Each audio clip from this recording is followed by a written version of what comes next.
Sweetbread by Tonia Brown, performed by Otis Jiry. Mary Mooney stood in the doorway of her kitchen with a shotgun aimed at her icebox. Or rather, she aimed at the black-clad rump of some stranger poking out of her icebox.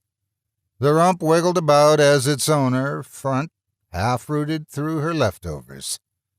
Now, it wasn't unusual for someone to stop by for a glass of iced tea or an hour's gossip, but never unannounced, and certainly not at 5 in the morning. Mary caught the flash of a blueberry pie in the middle, scooped away. The whole freshly baked pie was spoiled.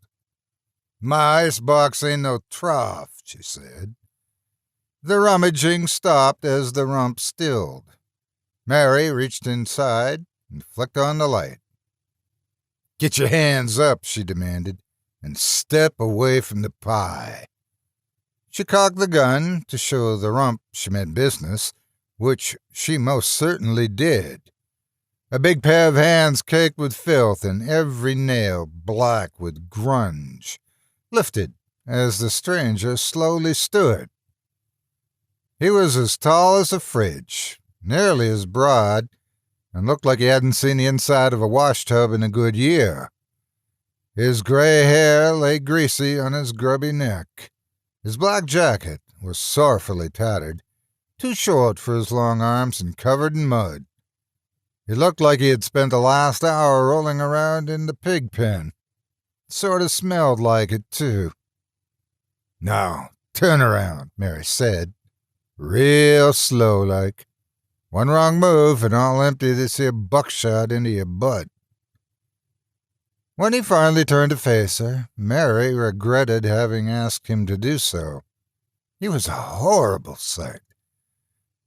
The skin of his face, that was not covered in blueberries, had a sickly green tint to it. A moldy hide stretched taut across his skull. His lips were thin, black lines pulling tightly away from his blueberry-stained teeth in an eerie half-grin. His eyes were milky, dark marbles floating free in their sockets.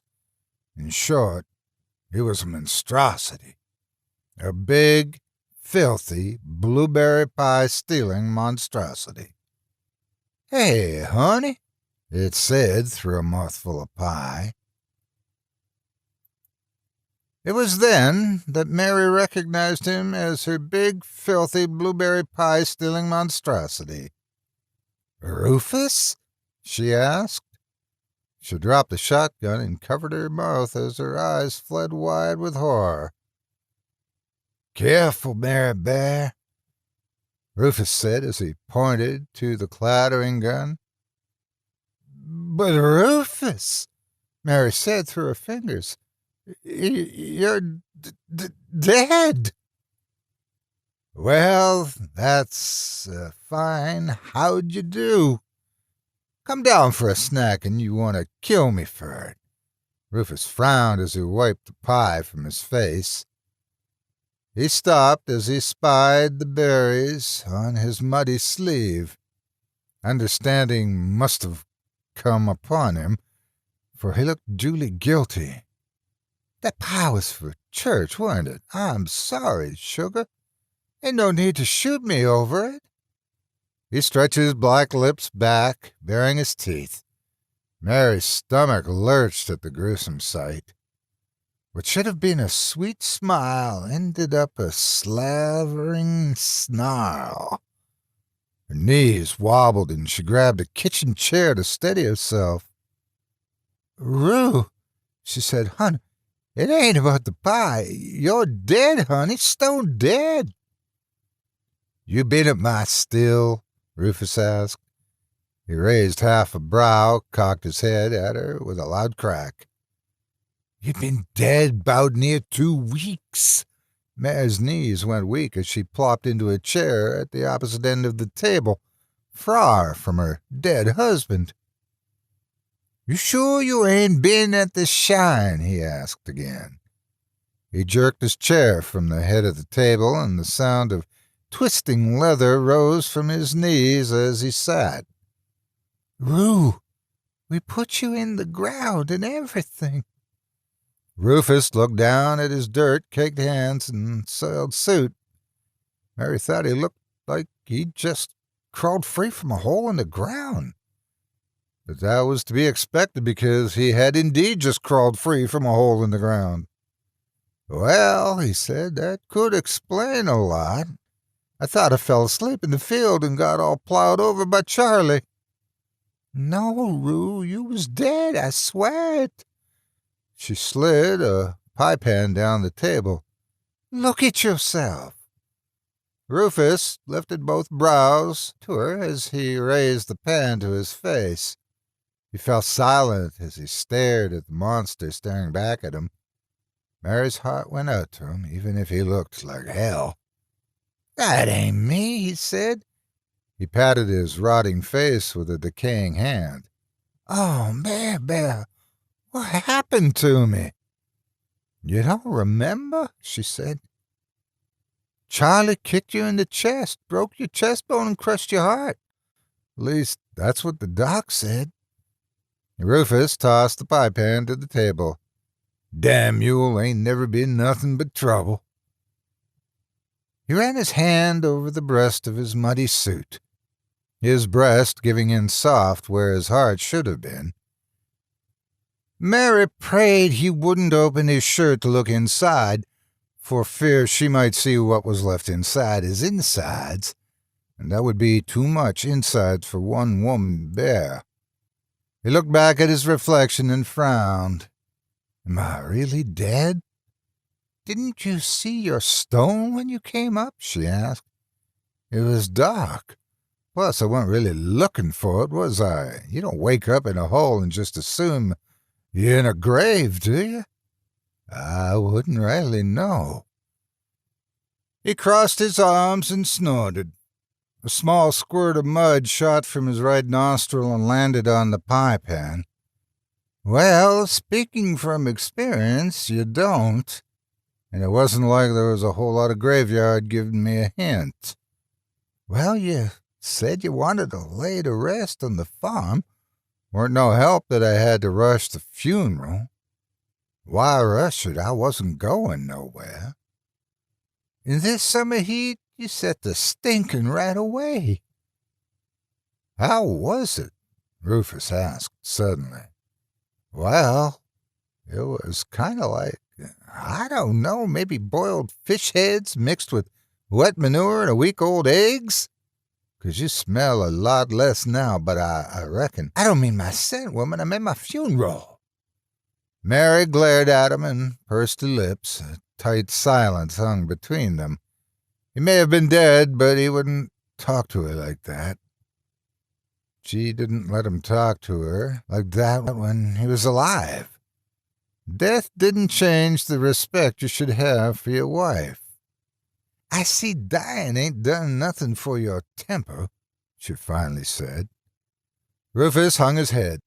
Besides, she said, I don't really remember a whole lot about it. I were knee-deep in grief over you, Roo. You don't remember nothing? He whined. If I'd have known you'd be back for a play-by-play, I'd have took notes. Mary crossed her arms and returned her lips to their previous purse. The couple fell quiet and stared at one another. 30 years of marriage had seen them through a lot, but nothing prepared them for this. What could have prepared them for such a thing? It wasn't like Preacher Pruitt down at the Antioch Baptist Church gave weekly marriage counseling sessions for wives and their dead husbands. Or was Rufus undead? Mary wasn't sure. Sorry about the pie, Rufus said, but I couldn't help myself. I got this powerful hunger, Mary Bear. As if on cue, a rumble rolled across the quiet kitchen, and Rufus covered his belly with his big hands. Mary clicked her tongue. What? Rufus asked. Nothing, she lied. You're clucking like a mother hen. That means you got your idea. Mary frowned. She didn't want to think of this dead thing as her Roo, but he sure acted like it. He also acted like something else. Maybe you're one of those things they make them movies about, a zombie. Rufus scowled even harder as his stomach rolled again. You ain't never seen a zombie movie, have you, Rue? She asked. Rufus shook his head and his neck creaked like a dry wind blowing across an old tombstone. Mary had only seen one zombie movie when she was much younger, but she was sure they all pretty much had the same plot. Zombies eat people. The brains mostly, her words trailed off. Rufus raised his face, sniffing at the kitchen air like an old hound dog. Brains, you say? Rufus asked as he breathed deeply, as if enjoying a sudden delectable scent. He nosed around, sniffing and snorting. You got something on the stove? Something smells awful good. He sniffed toward her. I think it might be coming from you, Mary Bear. Rufus Mooney, despite his best effort to the contrary, began to drool.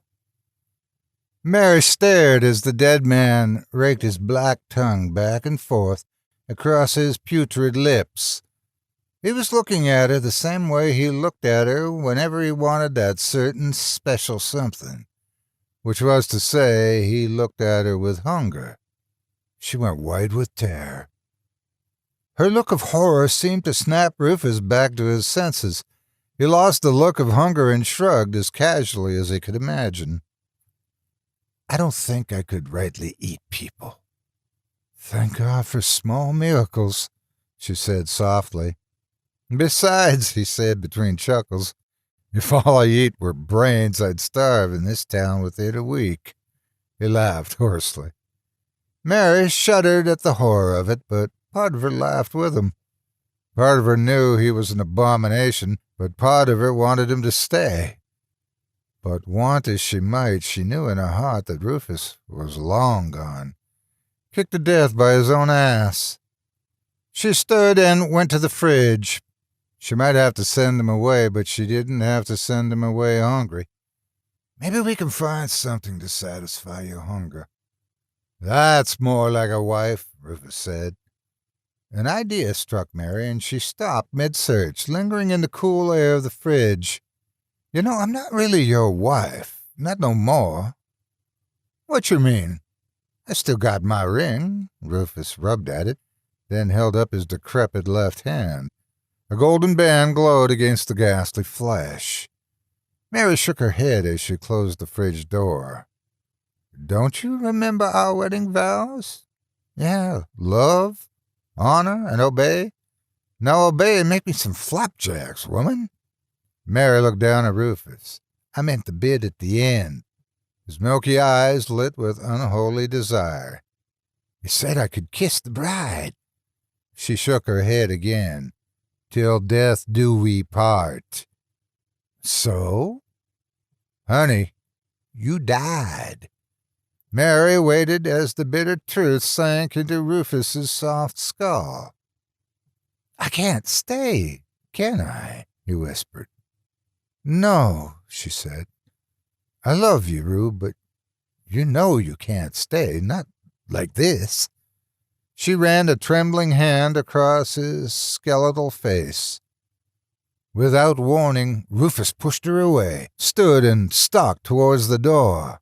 Rufus! Mary shouted, but didn't give chase. She heard the door slam as the first tears came. It was as painful as the day they brought his broken body home. Hurtful as watching them lower his casket into the ground. Heartbreaking as knowing he was dead and gone. No, it was far worse. Mary sat at the table, staring at the muddy tracks on her kitchen tiles. Suddenly she heard a dull knock at the door. She ignored the knock as she pushed around the filthy pie pan. Rufus was dead and gone. Perhaps she had imagined the entire thing. The knock came again. Mary went to the door just as the knock doubled in time and strength. She pulled the door open wide, ready to bless out her early morning visitor, when she found a pleasant surprise on her porch. It was Rufus, propped against the porch frame, still muddy, still smelly, and still dead. "Widow Mooney?" he said. Mary stared at him in silence. "Ma'am, I'm sorry about your recent loss, but I must confess I've had my eye on you for some time. Unfortunately, I have to go away for a while. I don't know how long I'll be, or if I'll ever come back." "I'm sorry to hear that," she said. "You seem like a fine man." Rufus turned his milky eyes to the horizon and nodded. "I thought maybe we could break some bread and watch the sunrise one more time before I go." Mary wiped away her bitter tears. "As long as it ain't my sweetbread." Rufus grinned. It should have been goofy. Instead, it was gruesome, and Mary didn't mind at all. "Come on in," she said, opening the door wider. "I was just making flapjacks." And Rufus Mooney came home one last time.